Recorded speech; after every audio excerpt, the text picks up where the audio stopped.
Yurupari. Esta es la segunda parte del curso sobre literatura oriental. Estaremos trabajando a Yasunari Kawabata. Espero que sea de su agrado.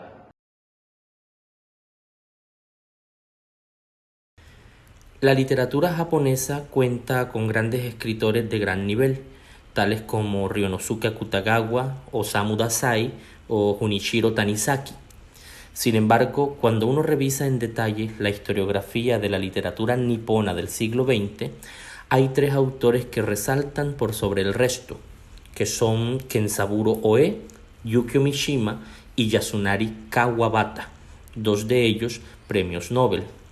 La relevancia de estos autores consiste en que sus obras le toman el pulso de algún modo a la cultura japonesa del siglo XX en tres instancias diferentes pero intrínsecamente relacionadas. El primero de ellos, que es Kawabata, presenta un tipo de literatura muy enraizada en la conciencia legendaria y un tanto mitológica, si se quiere, del Japón. Unas percepciones metafísicas que se rastrean a través de los diálogos y las descripciones de sus personajes nos permiten entender de algún modo esa manera como el japonés del siglo XX percibía su realidad sociocultural y existencial. En el segundo caso, el de Yukio Mishima, encontramos un autor que puede ser denominado como el autor de entreguerras del Japón, pues su literatura es una especie de testimonio ante el dolor de la ruptura cultural que sufrió el Japón después de la Segunda Guerra Mundial. Durante esta también la confrontación con Occidente y el modo como el tejido social quedó roto de alguna manera. Su obra representa este sentimiento de pérdida del Japón legendario, la ruptura. Y el tercero, Kenzaburo Oe, es un tipo de autor que de algún modo también se encuentra enraizado a la tradición legendaria del Japón, pero ya desde una perspectiva más extraterritorial. En Kenzaburo encontramos temas propios de su cultura, pero también otras exploraciones que lo llevaron incluso a escribir El 100 años de soledad japonés, una novela que se titula M.T. y la historia de las maravillas del bosque, la cual estaremos comentando en una oportunidad posterior. Yasunari Kawabata, que es el autor que hoy nos convoca, nace en Osaka el 14 de junio de 1899, muere en Tsuchi el 16 de abril de 1972. Fue amigo y mentor de Mishima, del que ya comentamos un poco, y fue el primer japonés que obtuvo el Premio Nobel de Literatura en el año de 1968 y el segundo asiático, después de Tagore. Su literatura se encuentra permeada siempre por un instinto de desarraigo, que intenta por lo general combinar el contexto actual contemporáneo en el que se hallaba inmerso Kawabata y también la perspectiva de ese Japón legendario, tradicional, mítico si se quiere. El conflicto del tiempo legendario en la obra de Kawabata habla acerca de un paradigma de la literatura japonesa que, comparado con el de la literatura occidental, porta consigo una diferencia sustancial que la identifica. Dice que esta disimilitud es su arraigo enérgico a la cultura, la cual es la base de una estructura que se construye en torno a un contraste entre la sincronía temporal, el contexto histórico, y la memoria tradicional, lo que se denomina como la añoranza panegírica de los tiempos antiguos. ¿Qué es esto? Nosotros vamos a encontrar en los autores japoneses, y esencialmente en los tres que les acabo de comentar, una especie de sincretismo entre una conciencia legendaria de toda la tradición imperial, casi mítica, como les he comentado, del Japón, y el estado actual de su cultura. Es como si los autores trazaran dos tipos de memoria por separado que uno puede discernir, pero luego nos va mostrando cómo estos dos tipos de memoria se entrelazan. Los personajes de Kawabata tienen en su inconsciente, y es algo que podemos rastrear en sus diálogos, ahora veremos algunos de lo bello y lo triste, tienen la conciencia de pertenecer a una cultura en cierta manera homogénea, una tradición de muchos siglos de anterioridad, pero a la vez son conscientes de los cambios actuales a los que se están enfrentando, principalmente ante los procesos de modernización. Ese conflicto del tiempo legendario que encontramos en Kawabata es rastreable en los otros dos autores. Sin embargo, en cada uno el énfasis es diferente. Digamos que Kawabata se encuentra en un campo del conflicto del tiempo legendario mucho más fuerte que Mishima. Mishima se encuentra en el centro, en un punto de ruptura, mientras que Kenzaburo Oe se encuentra ya en la otra orilla desde una perspectiva casi que extraterritorial. Entendemos por extraterritorial aquel autor al que ya no se le puede adjudicar una nacionalidad específica en tanto los temas de su literatura.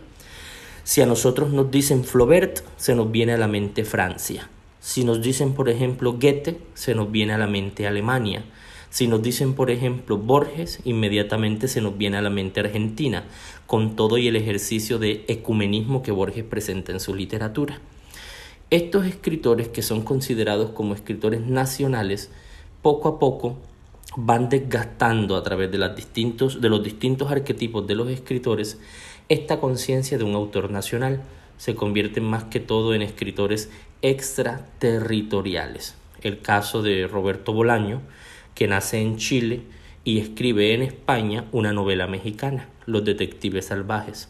Ese tipo de interrelaciones culturales internacionales entre naciones aparecerán en Kenzaburo de un modo más específico que en Kawabata y que en Mishima.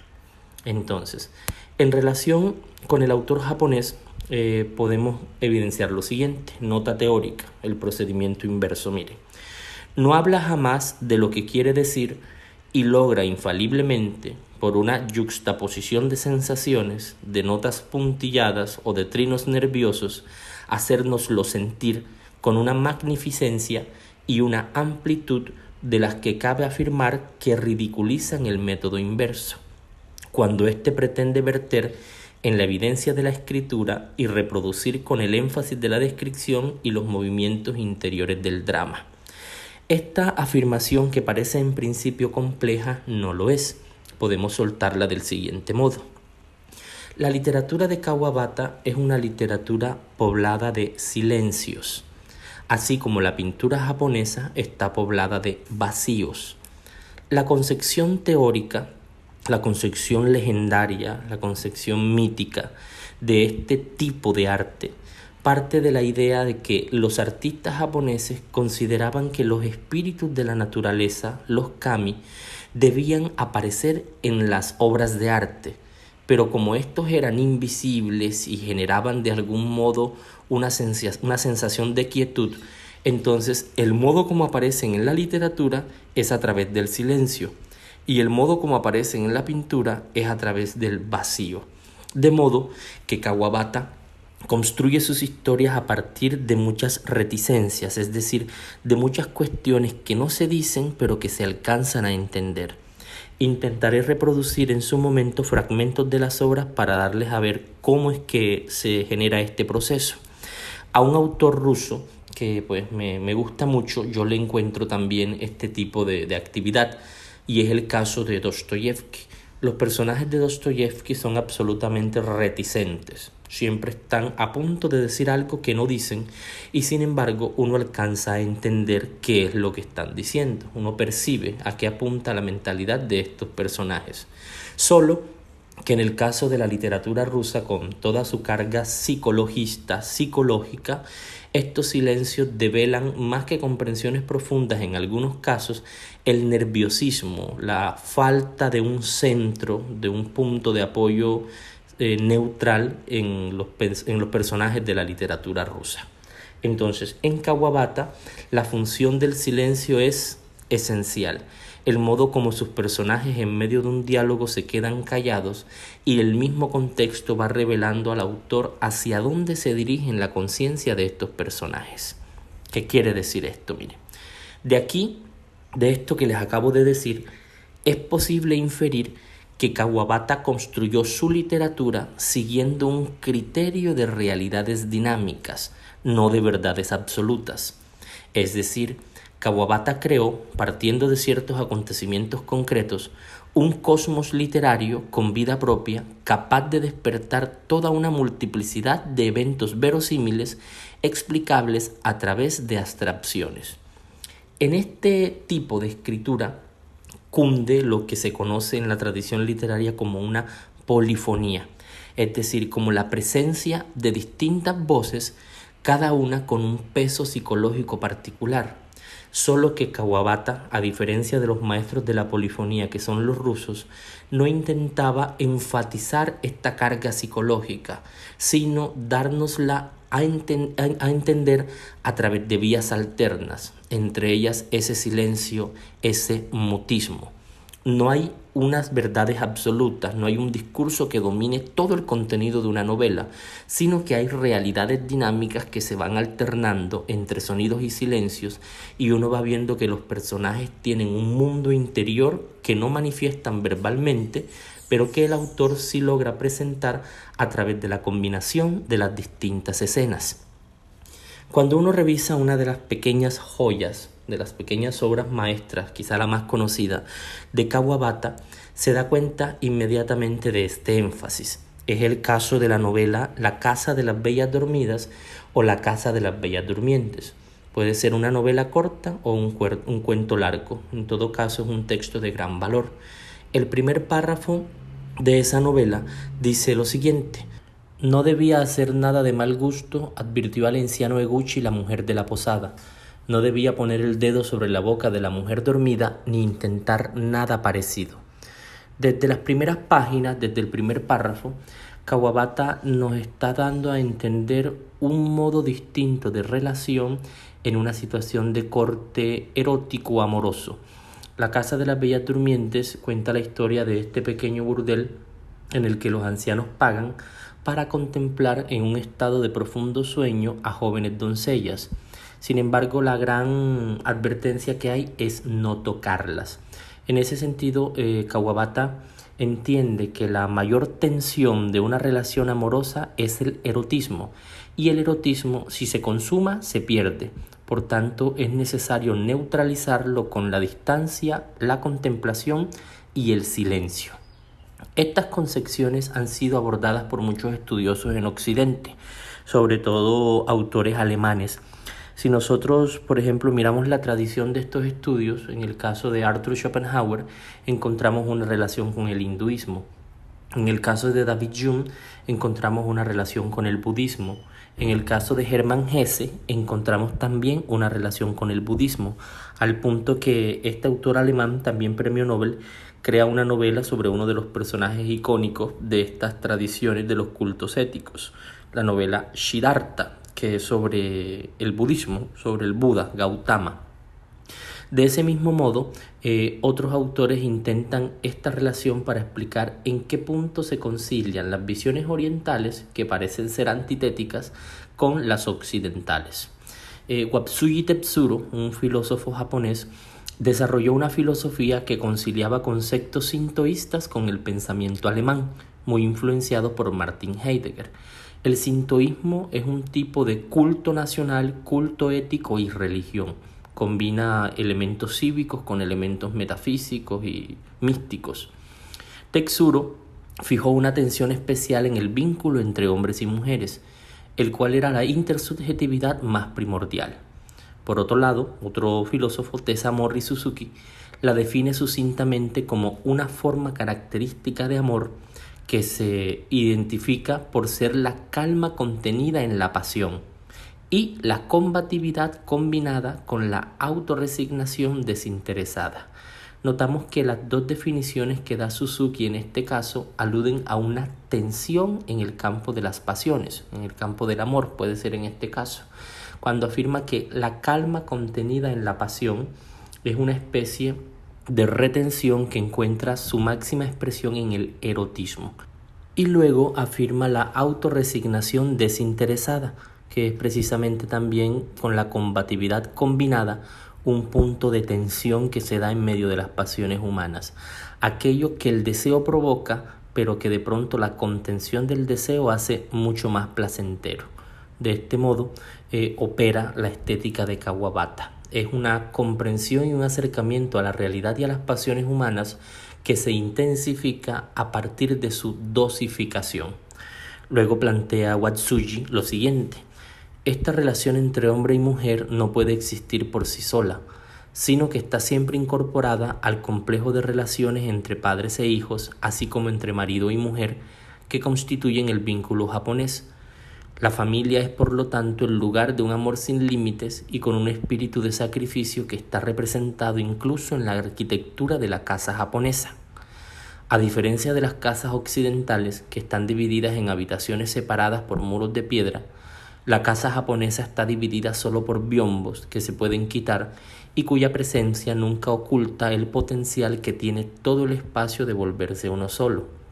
Ahora bien, esta arquitectura es en el caso arquetípico, no implica que todas las casas japonesas sean así, sino que es un modelo arquitectónico que da cuenta de este principio cultural. Existe un tipo de vínculo que se intensifica a partir de breves retenciones, tal como se lo explicaba en un momento. Veamos un fragmento de la novela Lo Bello y lo Triste, que fue la primera novela que leí de Kawabata, y en el fragmento podremos identificar muchas de las características que hasta el momento hemos mencionado. Dice así: el hecho de ser el último día del año hacía que el tiempo transcurriera con mayor lentitud. En el atardecer invernal de aquel bosque de tumbas y figuras, Hiso serenaría sus sentimientos, pero al ver lo oscura que estaba la alameda que conducía al templo de Gyo, ordenó al conductor que regresara. Decidió entonces detenerse en el templo del musgo y luego volver al hotel. Los jardines del templo estaban casi desiertos, yermos de una infinita soledad. Solo los recorría una pareja que parecía en luna de miel, en contraste con aquella amarga hiel de vaciedad. Había pinocha esparcida sobre el musgo y el reflejo de los árboles en el estanque se iba desplazando a medida que él avanzaba. En el camino de regreso al hotel, las colinas orientales parecían incandescentes bajo la luz anaranjada del sol poniente. Este párrafo es un contrapunto de lo contemporáneo y lo legendario. En el primer renglón observamos el ejercicio. Miren, el hecho de ser el último día del año hacía que el tiempo transcurriera con mayor lentitud. Aquí aparecen dos tipos de tiempo: un tiempo cronológico que se entiende como el último día del año y un tiempo metafísico que es el que se percibe con mayor lentitud.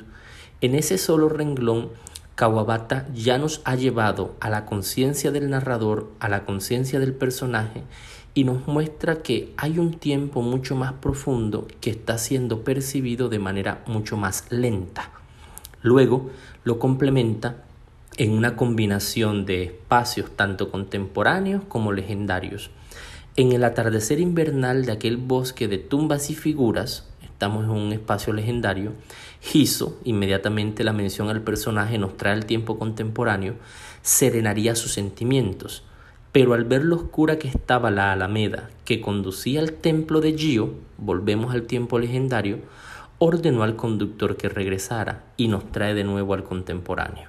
De ese modo, el resto del párrafo muestra su contrapunto y llega al final combinando los dos elementos. Nos habla de colinas orientales que parecían incandescentes bajo la luz anaranjada del sol poniente, un símbolo claro de la tradición japonesa. Pese a esta occidentalización que el Japón emprendió a raíz del conflicto con Estados Unidos, los escritores siguieron manteniendo aquellos elementos de nostalgia del Japón antiguo con el proceso de modernización acelerada al que se vieron confrontados. Cada uno de estos autores lo percibió de manera diferente. Bien, veamos entonces ahora un punto de partida. Cuando Kawabata recibió el premio Nobel, como es costumbre, escribió un ensayo para leer en la ceremonia, un discurso. El de él se titula El Bello Japón y yo. Es el título que Yasunari Kawabata dio al discurso pronunciado al recibir el Premio Nobel de Literatura en el 68.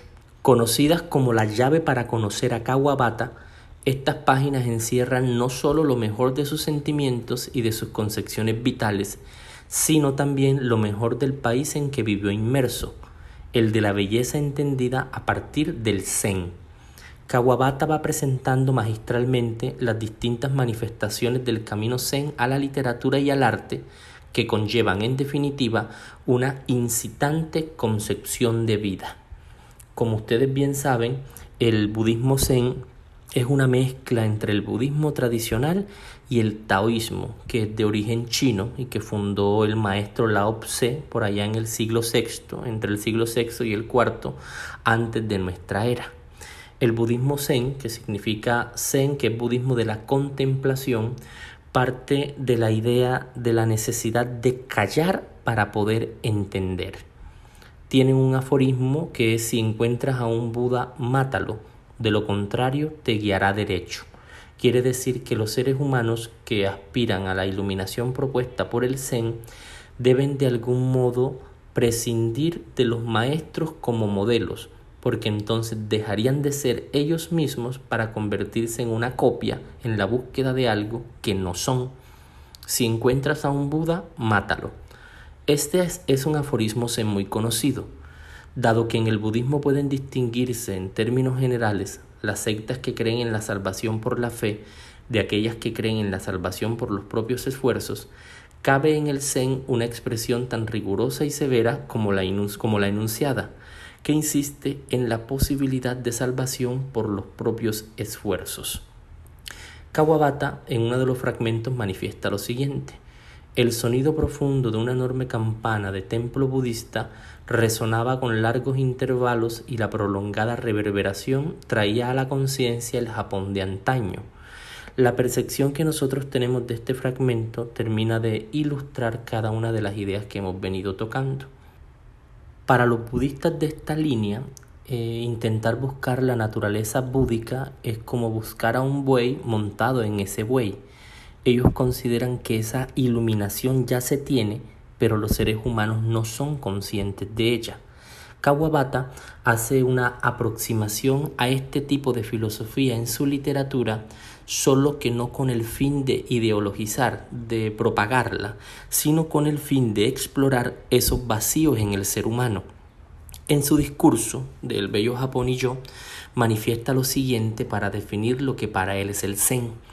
Dice que en el Zen no existe el culto mediante imágenes.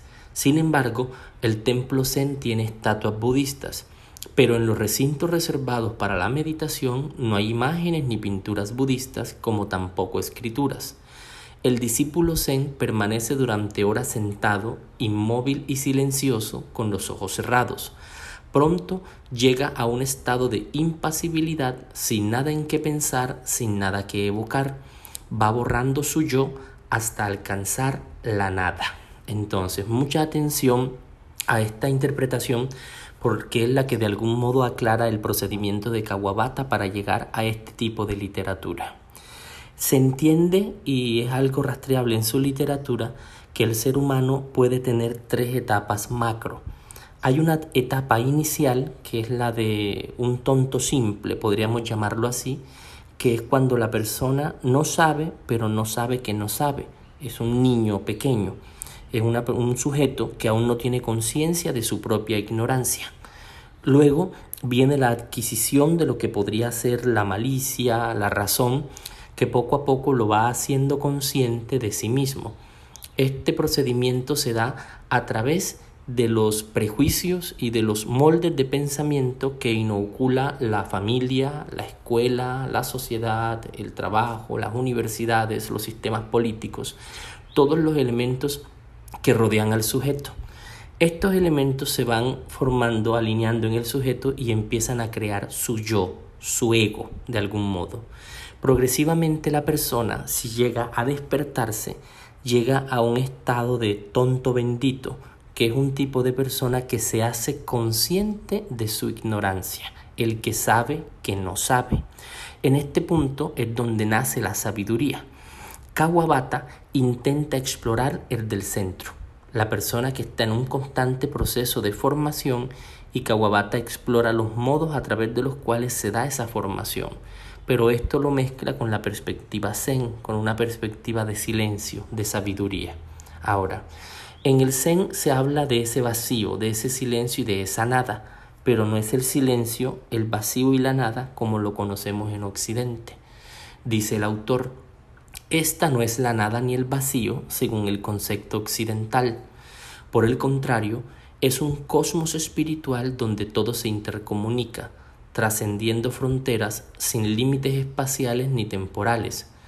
Es propio del Zen que el maestro conduzca al discípulo hacia mayores niveles de esclarecimiento y sabiduría por medio del sistema de preguntas y respuestas y mediante el estudio de los clásicos del Zen. El discípulo, sin embargo, debe ser siempre dueño de sus pensamientos y alcanzar la iluminación por sus propios esfuerzos. Es decir, se debe discriminar lo que es el concepto del Zen en los textos y la enseñanza del maestro, pero con la claridad de que esa enseñanza nunca puede llegar a la imitación. Es necesario que el personaje que está queriendo aprender el Zen lo haga por sí mismo. Otra de las características que se encuentra en la literatura de Kawabata deviene de uno de los estilos poéticos más incidentes en la historia literaria del Japón, que es la del haiku, un tipo de poética del instante. El haiku, H-A-I-K-U, es un tipo de poesía conformada por 3 versos aparentemente inconexos, aparentemente simples, que buscan rastrear de cierta manera específica un instante de la realidad, así como una fotografía. Borges decía que en un haiku sobre el tigre no se debe describir al tigre, sino hacerlo rugir.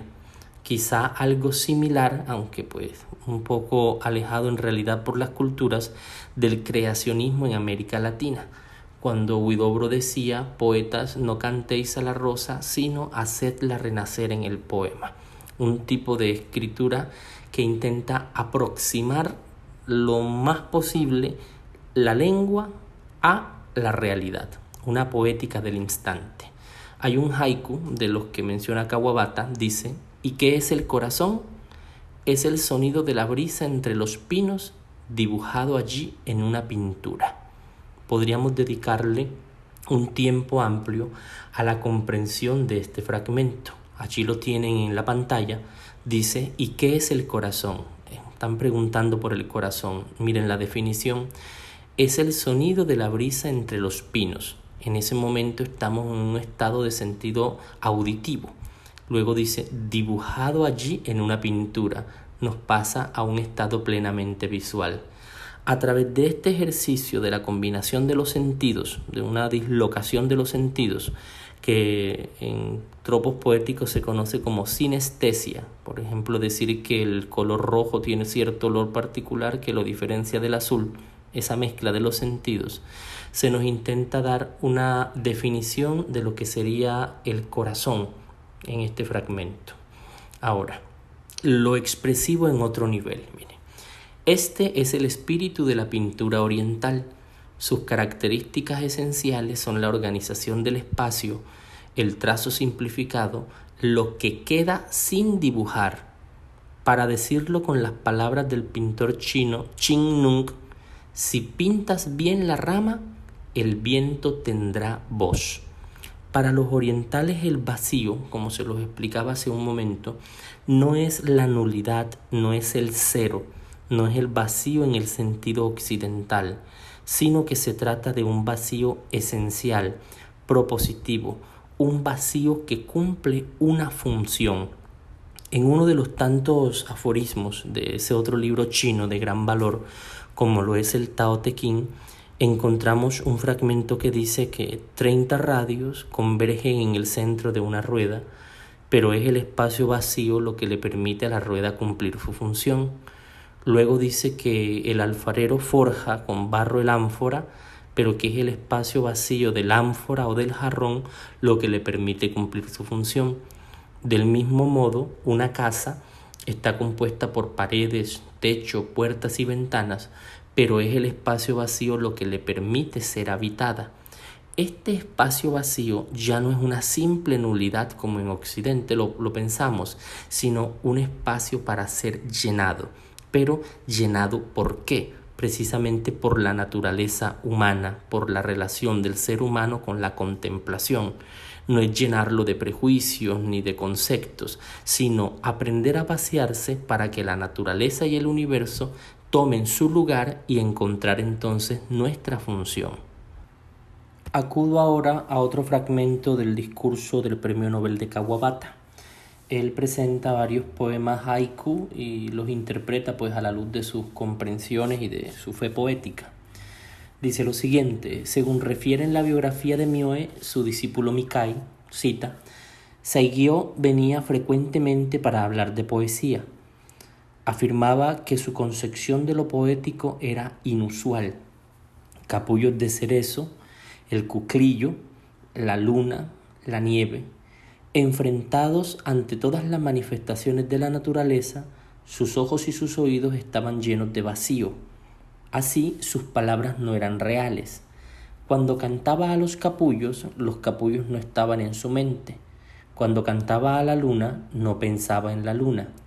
Escribía poemas ante un hecho casual, ante lo inmediato.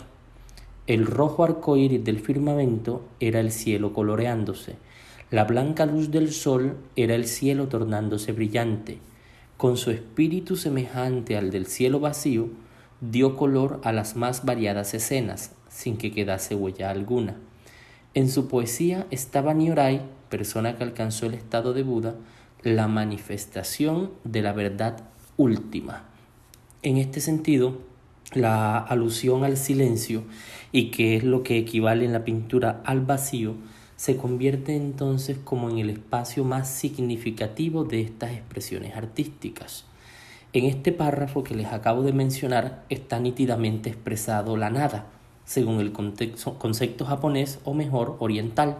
Ciertos críticos literarios han descrito mis obras como obras de vacío, dice Kawabata, pero esto no debe tomarse en el sentido de nihilismo occidental. Pienso que tienen un fundamento espiritual bastante diferente. Cuando Kawabata menciona el nihilismo occidental, tiene muy claro la posible confusión que surge de los dos enfoques acerca del vacío. El concepto de vacío en Occidente, y que Kawabata ilustra pues de manera precisa con el nihilismo, apunta a un estado de desasosiego, a un estado de ausencia, pero de una ausencia que tortura. Sabemos que el nihilismo es un sistema que niega todos los sistemas y que parte de la concepción de que nada tiene explicación. Esta perspectiva filosófica que cunde en muchos filósofos de la desesperanza, como Schopenhauer, Nietzsche, entre otros, no es el mismo modo de entender este concepto en Oriente. En Oriente, tal como se los he explicado, este vacío, transmutado en silencio en la literatura, tiende a expresar cuestiones sustanciales de la existencia que se verían entorpecidas por el discurso tradicional de Occidente. Kawabata es un escritor que nos depara muchas sorpresas. Tal como les comenté, pues recibió el premio Nobel. Tiene novelas y volúmenes de relatos muy interesantes como Primera nieve en el monte Fuji, la novela Lo bello y lo triste, la misma La casa de las bellas durmientes, el discurso del premio Nobel que les acabo de comentar y que ustedes pueden descargar fácilmente por internet, y marca este inicio de la tradición literaria japonesa y de los tres pulsos de los que les hablé. Él conocería en vida a Mishima y lo encaminaría por ciertas visiones que luego Mishima desarrolla en su literatura, pero en otro momento y otra visión que se encuentra interconectada a la de Kawabata, pero es diferente. En la tercera emisión les estaré presentando a Mishima y a Kenzaburo para complementar lo que hasta el momento les he dicho. Hasta luego.